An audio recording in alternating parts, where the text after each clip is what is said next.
Welcome to Starlight Education. Start study with our team. Chemical reaction and equation. आज class 10 का पहला chapter हम लोग पढ़ने जा रहे हैं chemical reaction and it's equation, जो कि सीबीएसई बोर्ड्स के लिए बहुत इंपॉर्टेंट है। तो सबसे पहले आता है केमिकल रिएक्शन क्या होते हैं। Chemical reaction is a process that leads to transformation of one set of chemical substance to another. Chemical reaction जैसे कि कुछ भी चेंज होता है ना, टेम्परेचर में चेंज होना, कलर में चेंज होना, ये सब होता है। Classically, chemical reactions encompass change that only involves the position of electron in the forming and breaking of chemical bond। यहाँ पे क्या होता है, केमिकल रिएक्शन में बॉन्ड को तोड़ा जाता है, ठीक है। With no change to the nuclei में कोई चेंज नहीं होता, याद रखना, क्योंकि हमें पता है एक एटम में एक न्यूक्लियस होता है, इलेक्ट्रॉन होता है और प्रोटॉन होता है, ठीक है। तो chemical reactions are everywhere. Cooking, जब हम खाना बनाते हैं तो वहाँ पर भी क्या है, केमिकल रिएक्शन हो रहा है। सांस ले रहे हैं, रेस्पिरेशन, तो वहाँ पर भी केमिकल रिएक्शन है। रस्टिंग ऑफ आयरन, ये भी केमिकल रिएक्शन है। फॉर्मेशन ऑफ कर्ड, जो मिल्क से कर्ड बनता है, मीन्स दही बनता है, वो भी क्या है, केमिकल रिएक्शन है। मतलब ऐसा बहुत सारा जो भी चेंज हमें देखने को मिलते हैं डेली लाइफ में, या किसी भी इंडस्ट्री में चला जाओ, केमिकल इंडस्ट्री में, तो सब क्या, सब केमिकल रिएक्शन के द्वारा ही बनाया जाता है, ठीक है। इसका आता है इंडिकेशंस ऑफ केमिकल रिएक्शन, ठीक है। तो कुछ इंडिकेशंस है जिसको याद रखना है। तो कैसे पता चलेगा हमें क्या ये केमिकल रिएक्शन हो रहा है या नहीं हो रहा है। तो उसके लिए हम लोग को सबसे पहले पता करना है, चेंज इन यदि कलर हो रहा है तो केमिकल रिएक्शन हो रहा है, इवोल्यूशन ऑफ गैस हो रहा है तो केमिकल रिएक्शन हो रहा है, change in temperature, formation of precipitation. इसके बाद केमिकल इक्वेशन क्या होता है। केमिकल रिएक्शन तो पढ़ लिया, बट केमिकल इक्वेशन क्या होगा। एक chemical equation is a symbolic representation. क्या है, सिम्बॉलिक रिप्रेजेंटेशन, जिसको हम सिंबल से रिप्रेजेंट करते हैं, of a chemical reaction in the form of symbol and फॉर्मूले। ओके, जैसे एग्जांपल, मैग्नीशियम प्लस ऑक्सीजन, क्या मिलते हैं हमें, magnesium oxide. The substance that undergo chemical change in the reaction. Magnesium और ऑक्सीजन जब रिएक्ट करेगा तो क्या मिलेगा हमें, मैग्नीशियम ऑक्साइड मिलता है, ठीक है। द न्यू सब्सटेंस क्या बन रहा है हमें, magnesium oxide, from doing the reaction is the product. ये इसको क्या बोलते हैं, इस पार्ट को हम रिएक्शन बोलते हैं, रिएक्टेंट पार्ट बोलते हैं, और इस पार्ट को क्या बोलते हैं, प्रोडक्ट पार्ट। इसके बाद वर्ड इक्वेशन। हमें पता है क्या, इक्वेशन हम लोग हर जगह यूज़ करते हैं, मैथ्स में ज़्यादातर यूज़ करते हैं इक्वेशन ना। ये word equation shows change of reactant to product. क्या है, मान लो एक रिएक्टेंट है, यहाँ से जो बी एक प्रोडक्ट बन रहा है, ठीक है। तो हमें इक्वेशन यही बताते हैं कि रिएक्टेंट से जो प्रोडक्ट बनते हैं उसको कहते हैं हम equation. The reactant are right hand on the left hand side. जो रिएक्टेंट होता है हमेशा लेफ्ट हैंड साइड में लिखा जाता है, और प्रोडक्ट जो होता है हमेशा राइट हैंड साइड में लिखा जाता है, ठीक है। तो यहाँ पे एक चीज़ रखना है, रिएक्टेंट से प्रोडक्ट में जाने की तरफ एरो हेड पॉइंट होता है, ठीक है, जैसे ये वाला देख सकते हो आप सभी।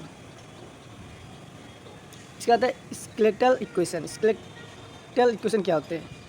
Skeletal equation are those equation which shows the reactant and product so form without balancing them. Skeletal मतलब अनबैलेंस इक्वेशन कहते हैं, जो कि बैलेंस नहीं होते हैं। रिएक्टेंट और प्रोडक्ट में जो मास होता है वो कभी भी इक्वल नहीं हो सकता, उसको बोलते हैं स्केलेटल इक्वेशन, ठीक है। इसके बाद हम लोग पढ़ेंगे बैलेंसिंग इक्वेशन। तो यहाँ पे देख सकते हो आप, जैसे मैग्नीशियम प्लस ऑक्सीजन रिएक्ट करते हैं ना, मैग्नीशियम ऑक्साइड, बट यहाँ पे बैलेंस नहीं है। देख सकते हो ऑक्सीजन यहाँ पे 2 है और यहाँ पे ऑक्सीजन 1 है, तो क्या बैलेंस नहीं है। इसके लिए हम इसको क्या कहते हैं, स्केलेटल इक्वेशन। यहाँ पे देखो, हाइड्रोजन प्लस ऑक्सीजन जब रिएक्ट करते हैं क्या मिलता है, H2O, बट यहाँ पे हाइड्रोजन क्या है, 1 है, और यहाँ पे हाइड्रोजन क्या है, 2 है, तो इसके कारण हमें ये भी बैलेंस नहीं है। हम आपको बताएंगे कि बैलेंस कैसे किया जाता है आगे। It is also known as unbalance equation. Skeletal equation भी क्या कहते हैं हम, अनबैलेंस इक्वेशन भी कहते हैं। इसके बाद आता है हम लोग का बैलेंस इक्वेशन। बैलेंस इक्वेशन क्या होता है, the chemical equation needs to be balance so that it's follow the law of conservation of mass. हमें एक कोई भी इक्वेशन बैलेंस कब होगा, जब वो कंजर्वेशन ऑफ मास को फॉलो करेगा, लॉ ऑफ कंजर्वेशन ऑफ मास, ठीक है। मतलब रिएक्टेंट में जितना मास है वो प्रोडक्ट में भी उतना ही होना चाहिए। A balance chemical equation occur when the number of different atoms of element in the reactant side is equal to the product side, ठीक है। रिएक्टेंट में जितना मास होगा प्रोडक्ट में भी उतना मास होना चाहिए, तो उसको क्या कहेंगे हम लोग, बैलेंसिंग केमिकल इक्वेशन, ओके। तो अभी हम लोग को पढ़ना है हाउ टू बैलेंस इक्वेशन। कोई एक अनबैलेंस इक्वेशन है, उसको हम लोग कैसे बैलेंस करते हैं। तो सबसे पहले यहाँ पे एक चीज़ याद रखना है हम लोगों को, जितना भी हम लोग पुट करेंगे बैलेंस करने के लिए, वो हमेशा किसी भी एलिमेंट के आगे में करेंगे, ठीक है। कभी नीचे, मतलब ऐसा हम लोग नीचे कभी नहीं करेंगे, ठीक है। ये वाला प्रोसेस रॉन्ग है। हम लोग क्या करेंगे, हमेशा आगे किसी भी प्रोडक्ट में, okay. This is a reaction between methane and oxygen. Methane का फॉर्मूला क्या होता है, CH4 and oxygen O2। Producing carbon dioxide and water. जब दोनों को रिएक्ट करेंगे तो क्या मिलता है हम लोग को, कार्बन डाइऑक्साइड एंड वाटर। देख सकते हैं मीथेन प्लस ऑक्सीजन को जब रिएक्ट करते हैं तो कार्बन डाइऑक्साइड प्लस वाटर। पर यहाँ पे आप लोग देखिए कार्बन 1 है, यहाँ पे कार्बन 1 है, हाइड्रोजन 4 है, यहाँ पे प्रोडक्ट में हाइड्रोजन 2 है, इसको बैलेंस करना पड़ेगा, है या नहीं। यहाँ पे ऑक्सीजन कितना है, 2 है रिएक्टेंट साइड में, और प्रोडक्ट साइड में ऑक्सीजन 3 है, तो इसको भी बैलेंस करना पड़ेगा। तो हम लोग आगे के स्टेप में करते हैं। The reaction source in the combustion reaction. Combustion reaction मतलब जो हीट, जहाँ पे हीट हम लोग देके यूज़ करते हैं, ठीक है। तो compound react with oxygen and produce carbon dioxide and water. The technique is to be balance the carbon atom fast. देखो आप लोग यहाँ पे देख सकते हैं हम कैसे बैलेंस करेंगे इसको, ठीक है। कार्बन 1 है, कार्बन 1 है, कोई दिक्कत नहीं है। हाइड्रोजन 4 है, यहाँ पे हाइड्रोजन 2 है, तो क्या करना पड़ेगा हम लोग को, हम इससे आगे लगाना है, ठीक है। तो देखते हैं आगे। In this case the carbon atom are already balance, so now we look at the hydrogen atom. Hydrogen atom में देखते हैं हाइड्रोजन 4 है, तो क्या क्या हम लोग देखो यहाँ पे 2 ऐड किया ना हम लोग, ये वाला पोर्शन देखिए, हम इसे आगे में करना है, ठीक है, फ्रंट ऑफ कोई भी एलिमेंट का आगे में। There are 4 hydrogen atoms on the reactant side and 2 hydrogen atoms on the product side. To balance them, we put a coefficient of 2 in the front of H2O. Okay? The hydrogen atom are now balanced due to coefficient 2 in the front of H2O. There are total 4 oxygen on the product side. To balance oxygen atom on the both side, we put a coefficient of 2 in the front of oxygen in reactant. The chemical equation is now balanced. जो अभी ये वाला देखिए आप, क्या balance हो गया है। आप यहाँ पे मिला सकते हैं, कार्बन 1 है, कार्बन 1 है, हाइड्रोजन 4 है, हाइड्रोजन 4 है, ऑक्सीजन 4 है, ऑक्सीजन 4 है। ओके, तो इससे क्या कहेंगे हम लोग, बैलेंस केमिकल इक्वेशन कहते हैं। इसके बाद है writing symbols of physical state. तुम लोग कैसे सिंबल यूज़ करते हैं, ठीक है। The physical state of the reactant and the product are mention along with their chemical formulae, ठीक है। कोई भी फिजिकल स्टेट हम लोग लिखते हैं, उसको जो एलिमेंट है, ठीक है, या फॉर्मूला है, उसके साथ हम लोग लिखेंगे ब्रैकेट में। The gaseous, liquid, aqueous and solid state are the reactant and the products are respectively represented by the notation। Gas को हम लोग G से रिप्रेजेंट करते हैं, लिक्विड को L से, एक्वास को AQ से एंड सॉलिड को S से, ठीक है। Sometime the reaction conditions such as temperature, pressure, catalyst etcetera are indicated above or below the arrow in the equation. देखिए हम लोग को समझ मिल जाता है टेम्परेचर, प्रेशर या कैटलिस्ट मेंशन करना है, तो हम लोग को जो इक्वेशन रहता है ना ऐसा, ये भी हम लोग यहाँ पे ये सब मेंशन करते हैं, ठीक है, एरो के ऊपर या नीचे, टेम्परेचर, प्रेशर, कैटलिस्ट। तो कुछ एग्जांपल देखते हैं। जैसे इथाइलिन को जब हम हाइड्रोजन के साथ रिएक्ट करते हैं तो निकल के यहाँ पे कैटलिस्ट की तरह काम करेगा। ये टेम्परेचर इतना हमें प्रोवाइड करना पड़ेगा, तो हमें क्या मिल रहा है, इथेन मिलते हैं। तो इथेन का फॉर्मूला होता है C2H6, ओके, गैस में मिलते हैं। नाइट्रोजन को जब ऑक्सीजन के साथ रिएक्ट करेंगे तो हमें क्या मिलेगा, नाइट्रिक ऑक्साइड मिलेगा, NO, ठीक है। जब हम इसको एट 3000 सेल्सियस में हीट करते हैं तभी। इस वजह से कार्बन डाइऑक्साइड को जब हम वाटर के साथ रिएक्ट करते हैं, the presence of chlorophyll and sunlight, तो हमें क्या मिलता है, ग्लूकोज एंड ऑक्सीजन। ये बहुत इंपॉर्टेंट इक्वेशन है, याद रखना है, ठीक है। इसके बाद है एमोनियम नाइट्राइट। एमोनियम नाइट्रेट को जब हम हीट करते हैं 170 degree Celsius to 240 degree Celsius के बीच में, तो हमें क्या मिलता है, नाइट्रस ऑक्साइड मिलता है प्लस वाटर मिलता है साथ में। तो अभी हम लोग पढ़ने जाएंगे और कुछ पार्ट्स बाकी हैं। Types of chemical reaction. तो टाइप्स ऑफ केमिकल रिएक्शन कितना सारा है।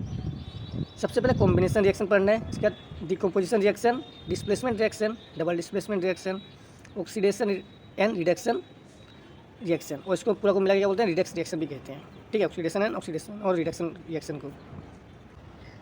तो सबसे पहले हम लोग देखेंगे कॉम्बिनेशन रिएक्शन। कॉम्बिनेशन यहाँ से ही पता चलता है, कॉम्बिनेशन मतलब कॉम्बाइंड हो जाएगा, ठीक है, और कोई एक प्रोडक्ट फॉर्म करेगा। इन कॉम्बिनेशन रिएक्शन 2 और more substance combine to form a new substance, सही है। फॉर एग्जांपल, जब कार्बन और ऑक्सीजन रिएक्ट करते हैं तो हमें क्या मिलता है, कार्बन डाइऑक्साइड। उसी प्रकार से जब हाइड्रोजन और ऑक्सीजन रिएक्ट करते हैं तो हमें क्या मिलता है, वाटर। बट यहाँ पे आप लोग ऑब्जर्व कीजिए इस चीज़ को, क्या ये दोनों जो इक्वेशन है क्या है, बैलेंस इक्वेशन है, बैलेंस केमिकल इक्वेशन कहते हैं इसे हम। इसके बाद आता है डिकम्पोजिशन रिएक्शन। डिकम्पोजिशन, डिकम्पोज होना मीन्स टूट जाना, हमें पता चल रहा है ना। डिकम्पोजिशन रिएक्शन मतलब टूट जाना। कोई एक ही प्रोडक्ट रिएक्टेंट होगा, उससे हमें 2 और मोर हमें प्रोडक्ट फॉर्म होगा, ठीक है। In decomposition reaction a single compound breaks down to produce 2 और more similar substance. The decomposition reactions take place when energy supply in the form of heat, electricity or light. ये याद रखना है। Decomposition reaction कब होता है, जब हम एक्स्ट्रा हमें कुछ एनर्जी सप्लाई करना पड़ता है। वो हो सकता है हीट, हो सकता है इलेक्ट्रिसिटी, हो सकता है लाइट, हो सकता है, इसके बाद यहाँ पे एक चीज़ आता है इलेक्ट्रोलाइसिस। इलेक्ट्रोलाइसिस क्या होता है?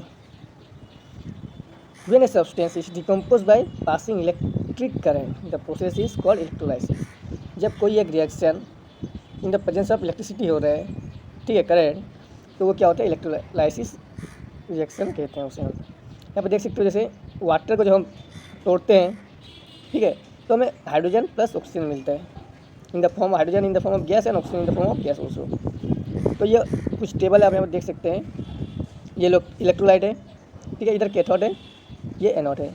एनोड हमेशा पॉजिटिव होता है, कैथोड हमेशा नेगेटिव होता है, याद रखना है।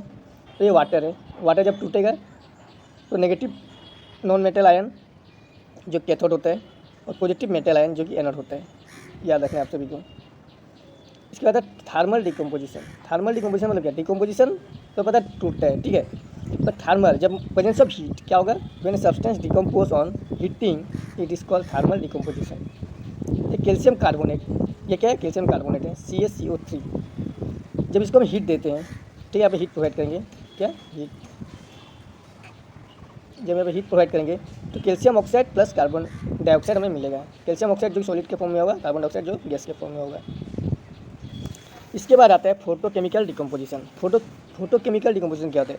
फोटो मीन्स लाइट, ठीक है, फोटोकेमिकल डिकम्पोजिशन में टूटना। फोटोकेमिकल डिकम्पोजिशन क्या होगा? In the presence of sunlight, in the presence of sunlight जो डिकम्पोजिशन रिएक्शन होगा उसको क्या कहेंगे हम लोग? Photochemical decomposition reaction. जैसे AgBr जब टूटता है तो Ag plus Br in the presence of light. ये क्या है? सिल्वर ब्रोमाइड है, ओके, ये सिल्वर है, ये ब्रोमाइड है। तो यहाँ पे हम लोग को कुछ चीज़ पता रखना है, जैसे कि कौन सा मेटल का जो पावर है ज़्यादा है, रिएक्टिविटी पावर ज़्यादा है, ठीक है। तो उसके लिए हम एक टेबल दे रहे हैं आप लोग को, reactivity series of metal. Reactivity series of metal is a series in which the metal arrange in the decreasing order of the there reactivity. ऊपर से नीचे आएंगे तो रिएक्टिविटी क्या होगा? कम होगा। इसलिए हम लोग क्या करते हैं? गोल्ड लड़की लोग ज़्यादा पहनता है, क्यों? क्योंकि उसका रिएक्टिविटी ऑर्डर क्या होता है? बहुत कम होता है, ठीक है, उसका रिएक्टिव होता ही नहीं है। उसी में यदि हम आयरन पहना देंगे किसी लड़की को तो क्या होगा? वो लड़की बोलेगा उसका रिएक्टिव पावर ज़्यादा है, गोल्ड से ज़्यादा रिएक्टिव पावर जो आयरन का है। तो आप लोग देख सकते हैं मोस्ट रिएक्टिव मेटल सबसे ऊपर में है और लीस्ट रिएक्टिव मेटल सबसे नीचे है, ठीक है। तो ऐसा नाम याद कर लीजिएगा, potassium, sodium, calcium, magnesium, aluminium, zinc, iron, lead, hydrogen, copper, mercury, silver, gold. ये टिन भी आ जाता है कभी कभी, टिन हमारे बुक में नहीं मिलता है, ठीक है। तो यहाँ पे जो हाइड्रोजन के ऊपर जितना सारा मेटल है, ठीक है, the metals are more reactive than hydrogen, okay. और हाइड्रोजन के नीचे जितना है सब क्या है? हाइड्रोजन से भी कम रिएक्टिव होते हैं, इसलिए हम लोग इसको ज़्यादा यूज़ करते हैं। सिल्वर यूज़ करते हैं, मर्क्यूरी, कॉपर, गोल्ड। गोल्ड का फॉर्मूला क्या होता है? Au। सिल्वर का क्या होता है? Ag, okay. इसके बाद आता है डिस्प्लेसमेंट रिएक्शन। डिस्प्लेस मतलब एक जगह से दूसरी जगह में हटा देना, डिस्प्लेस कर देना, ठीक है। इन ए डिस्प्लेसमेंट रिएक्शन ए मोर रिएक्टिव मेटल्स डिस्प्लेस और remove another element from A compound. जो भी कहीं पर भी रिएक्शन जो होते हैं वहाँ पे यदि दो मेटल है जिसका रिएक्टिविटी पावर ज़्यादा है, वो क्या करेगा? जिसका रिएक्टिविटी कम है मेटल का, उस मेटल को साइड कर देगा, ठीक है। फॉर एग्जांपल जिंक जब रिएक्ट करते हैं CuSO4 से, ठीक है, तो हमें क्या मिलता है? जिंक सल्फेट मिलता है प्लस कॉपर। क्योंकि देखो आप रिएक्टिविटी इसमें देख सकते हैं, जो कॉपर है वो नीचे है और जो ये क्या बोलते हैं जिंक है वो ऊपर है, तो जिंक का रिएक्टिविटी बहुत ज़्यादा है, इसलिए जिंक ने क्या किया? कॉपर को साइड कर दिया। In the above reaction zinc is more reactive copper, so zinc displace copper from copper sulphate. यहाँ पे सिल्वर नाइट्रेट को क्या, जब हम जिंक के साथ रिएक्ट करें तो जिंक क्या करें? सिल्वर भरा देगा, क्योंकि सिल्वर क्या है? लेस रिएक्टिव मेटल्स है। इसके बाद आता है double displacement reaction. Double displacement reaction क्या होता है? दो पोजीशन को चेंज करना है, ठीक है। क्या आप लोग मान सकते हैं क्लास 10 का 12 के साथ अच्छा संबंध है और क्लास 9 का क्लास 11 के साथ अच्छा संबंध है। तो क्लास 12 वाला क्या करेगा? क्लास 11 के साथ जुड़ जाएगा, क्योंकि दोनों रिप्लेस कर सकते हैं, और 9 और 10 एक साथ जोड़ सकते हैं। इसी प्रकार से हम लोग यहाँ पर देख सकते हैं the reaction in which two different atom or group of atom are displace by other atom or group of atom are double displacement reaction. यहाँ पे देख सकते हैं, एग्जाम्पल में देखिए, आप लोग समझ में आ जाएगा क्लियरली। BaCl2 एंड Na2SO4 है, ओके। जब रिएक्ट कर रहे हैं तो क्या फॉर्म हो रहा है? BaSO4।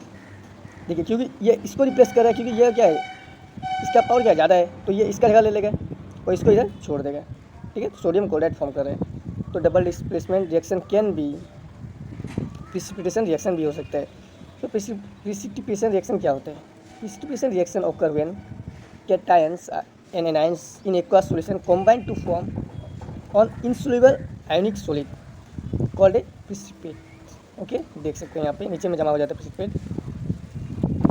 तो सिल्वर नाइट्रेट को जब हम सोडियम क्लोराइड के साथ रिएक्ट करते हैं तो हमें silver chloride plus sodium nitrate मिलता है, ठीक है। इसके बाद आता है न्यूट्रलाइजेशन रिएक्शन। न्यूट्रल न्यूट्रल हो जाना ना। Neutralisation is a type of double displacement reaction. क्या है? न्यूट्रलाइजेशन रिएक्शन है, डबल डिस्प्लेसमेंट टाइप का रिएक्शन है। In the reaction H plus and OH minus combine to form HOH। ये क्या है? बॉन्ड फॉर्म करता है, ठीक है। HO जहाँ पे लॉन पेयर रहता है। ओके, आप लोग देखेंगे यदि तो HCl को जब हम सोडियम हाइड्रोक्साइड से रिएक्ट करते हैं तो हमें सोडियम क्लोराइड प्लस वाटर मिलता है, ठीक है। क्या? न्यूट्रल है ये। तो in the above reaction sodium chloride is a salt. आप सभी को पता है सोडियम क्लोराइड का जो फॉर्मूला होता है क्या? सॉल्ट कहते हैं उसे। तो क्विक रिकेप कर लेते हैं। टाइप्स ऑफ केमिकल रिएक्शन कितना सारा है? यहाँ पे 5 हम लोग को याद रखना है। कंबशन रिएक्शन, ठीक है, combination reaction, decomposition reaction, displacement reaction and double displacement reaction. इसके बाद आता है एक्सोथर्मिक रिएक्शन। एक्सोथर्मिक रिएक्शन क्या होता है? एक्सो मीन्स हीट क्या होता है? रिलीज होगा, यहाँ पे होगा ना। और exothermic reaction is a chemical reaction that release energy by light और हीट। क्या करेगा? एनर्जी रिलीज करेगा। हो सकता है वो लाइट के फॉर्म में हो या हीट के फॉर्म में हो। It is the opposite of an endothermic reaction. Exothermic क्या होता है? एंडोथर्मिक क्या ऑपोजिट होता है।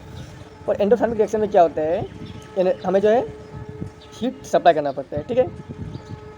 Express in the chemical equation, तो रिएक्टेंट से प्रोडक्ट बनता है प्लस कुछ एनर्जी मिलेगा हमें, क्योंकि एक्सोथर्मिक है तो एनर्जी हमें एक्स्ट्रा मिलेगा, ठीक है। एक्सोथर्मिक यहाँ पर देख सकते हैं आप लोग, जब आयरन को हम ऑक्सीजन के साथ रिएक्ट करते हैं तो क्या मिल रहा है? Fe2O3, ठीक है। मेकिंग आइस क्यूब, वहाँ पे क्या है? एक्सोथर्मिक रिएक्शन है। मिक्सिंग सोडियम सल्फाइड, ये भी क्या है? एक्सोथर्मिक रिएक्शन होता है। इसके बाद है एंडोथर्मिक रिएक्शन। एंडोथर्मिक रिएक्शन क्या होता है? Endothermic reaction requires or take in energy in order for it to proceed. हमें एनर्जी सप्लाई करना पड़ता है उस रिएक्शन को पूरा कराने के लिए। This required energy can be provide in many form but it is typical in the form of heat. पर इसको हम किस फॉर्म में देते हैं? हीट के फॉर्म में देते हैं, ठीक है। देख सकते हैं रिएक्टेंट से प्रोडक्ट बनने के लिए हमें सबसे पहले क्या करना पड़ेगा? हीट, हमें हीट एनर्जी चाहिए यहाँ पे, ओके, प्रोवाइड करना पड़ेगा। एग्जाम्पल है photosynthesis, melting ice, ammonium chloride जब वाटर के साथ रिएक्ट होता है तो एमोनियम क्लोराइड और हीट मिलते हैं हमें, ओके। आप सभी को पता होगा respiration is a exothermic reaction. जब हम सांस छोड़ते हैं, ठीक है, या सांस लेते हैं तो क्या होता है? हीट प्रोड्यूस होता है। आप खुद देखिए, हाथ को नाक के सामने लाइए और सांस छोड़िए तो यहाँ हीट हमें देखने को मिलते हैं ना। तो ये सब क्या है? एक्सोथर्मिक रिएक्शन होता है, ठीक है। In the process of respiration the complex substance are broken down into similar substance and then convert to glucose. In the whole process energy or heat is release, ठीक है। We know that a reaction in which heat is released along with formation of product is known as exothermic reaction. Thus, from the above 2 points we can conclude that respiration is a exothermic reaction. Exam में आ सकते हैं respiration is a exothermic reaction है, explain कीजिए।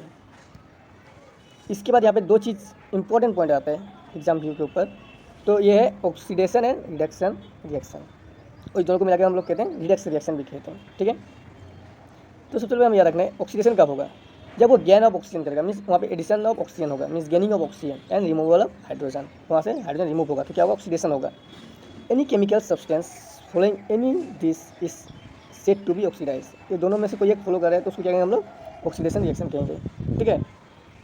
इसके बाद reduction. Reduction reaction क्या होगा?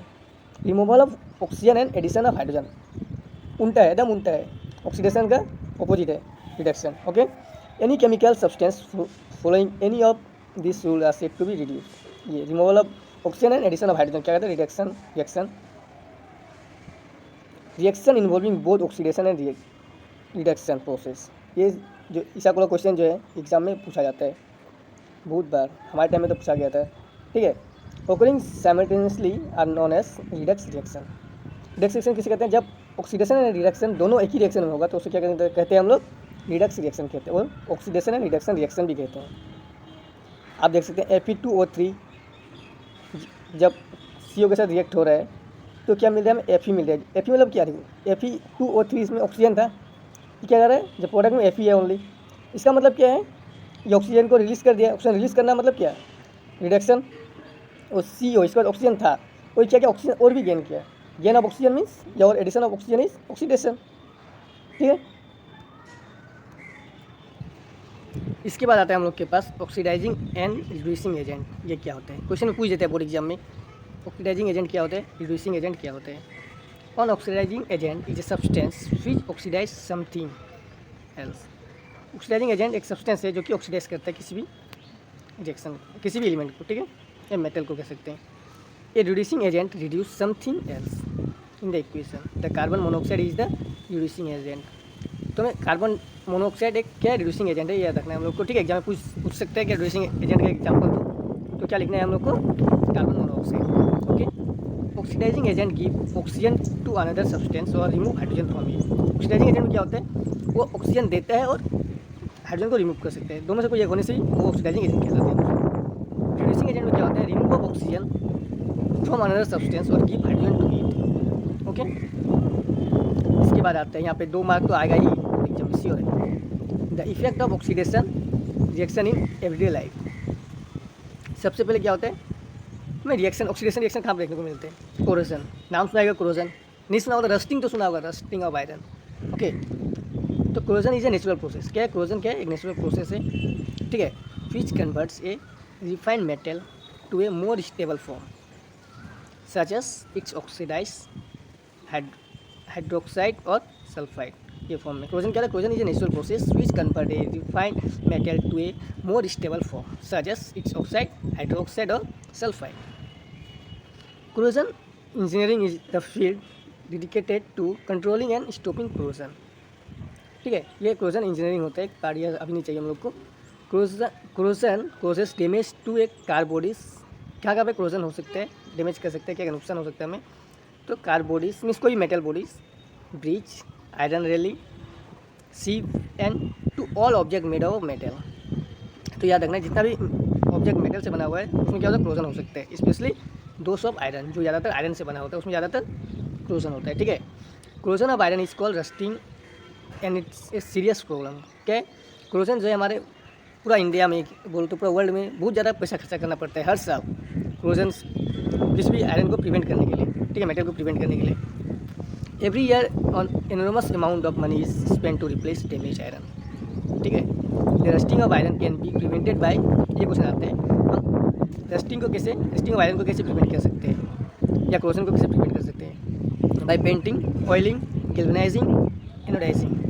ठीक है, galvanisation is a method. Galvanisation क्या है? एक मेथड है to protecting steel and iron from by coating them with a thin layer of zinc. Iron और हम स्टील को हम कैसे प्रोटेक्ट कर सकते हैं? एक थिन लेयर फॉर्म करना है हम लोग को, किसके ऊपर? आयरन और स्टील के ऊपर। किसका थिन लेयर फॉर्म करना है? जिंक का। तो उसको क्या कहते हैं? गैल्वेनाइजेशन रिएक्शन कहते हैं। इसके बाद एक क्वेश्चन आता है रेंसिडिटी। चिप्स खाया होगा कभी? खाया होगा सब लोग, ठीक है। The most important cause of deterioration in the fats and fatty foods is oxidation. तो यहाँ पे रेंसिडिटी का मतलब होता है किसी भी एक चीज़ को प्रिवेंट करने के लिए हम उसको गैस से प्रिवेंट करते हैं, ठीक है। यहाँ पे होता है रेंसिडिफिकेशन क्या होता है? The product of which can be describe as rancidity. It is the process which causes a substance to become a rancid, that is having a rank, unpleasant smell or taste। जहाँ पे rank होगा means खराबी हो सकता है, unpleasant smell कुछ अलग प्रकार का स्मेल आएगा और टेस्ट उसका क्या खराब हो जाता है, तो उसका रेंसिडिटी के कारण होता है वो सब। जैसे हम लोग को पता है चिप्स का पैकेट ख़राब क्यों होता है, या कुरकुरे का पैकेट ख़राब क्यों होता है, या कोई भी पैकेट का सामान ख़राब क्यों होता है?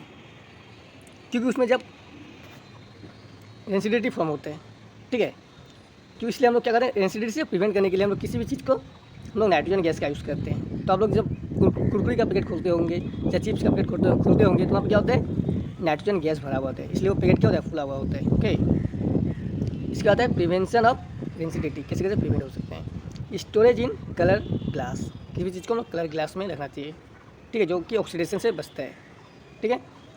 Vacuum packing retard sensitivity bye exploring oxygen, यदि वहाँ पे ऑक्सीजन कोई भी गैस नहीं होगा तो वैक्यूम में दी है तो वहाँ पे वो भी चीज़ खराब हो सकते हैं। Naturally occurring antioxidant like vitamin C, B carbonate and vitamin E protect against acidity. Vitamin C, B carotene है ये, ठीक है, B carotene and vitamin E, ये सब क्या करते हैं, एसिडिटी से हमें बचाते हैं। Then nitrogen also serve as a crystals the minimise breakage of the chips during transport, ठीक है।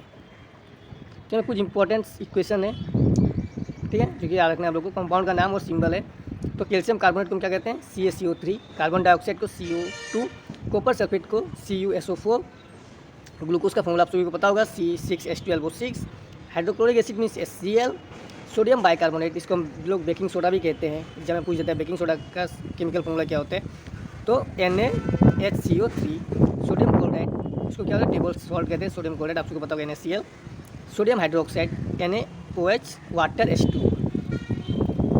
तो यहाँ पे कुछ आप लोग के लिए नोट्स बना दिया गया है, ठीक है। केमिकल रिएक्शन क्या होता है और न्यूक्लियर रिएक्शन क्या होता है। Thank you for watching, like share and subscribe, share with your friends. आप अपने दोस्त को भी हेल्प कीजिए आगे बढ़ने के लिए। In text question will be solve in part 2 and exercise question solve in part 3 and some important question also solve in other parts, okay. Notes provide in description box, आप डिस्क्रिप्शन बॉक्स जाके check कीजिए, आपको notes भी मिल जाएगा आराम से।